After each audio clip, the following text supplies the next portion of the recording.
தலைவர்களுக்கெல்லாம் தலைவன் யார் தெரியுமா? அரசர்களுள் சிங்கம் போன்றவன் யார் தெரியுமா?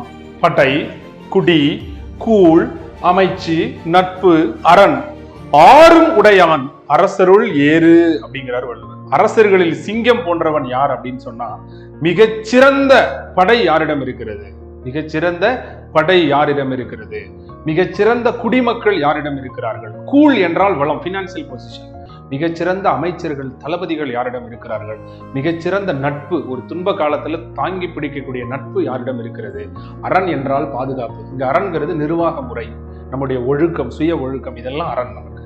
இந்த அரண், இந்த ஆறும் உடைய ஒரு மன்னன் மன்னர்களுள் மன்னனாக, மன்னர்களுக்கெல்லாம் சிங்கம் போன்றவனாக இருப்பான். அப்போ ஒரு மன்னன் தனியாக வெற்றி பெற முடியாது. நல்லா தெரிஞ்சுக்கோங்க. எலெக்ஷன்ல தனியா ஜெயிச்சிடலாம், 100% ஜெயிச்சிடலாம். ஆனால் ஒரு மன்னன் மன்னர்களுள் மன்னனாக, அரசர்களில் சிங்கம் போன்றவனாக ஜெயிக்கணும் அப்படின்னா அவனுக்கு சிறந்த படை இருக்கணும், அற்புதமான ஒரு காவல்துறை, அற்புதமான ஒரு படை இருக்கணும் ஒரு மன்னனுக்கு.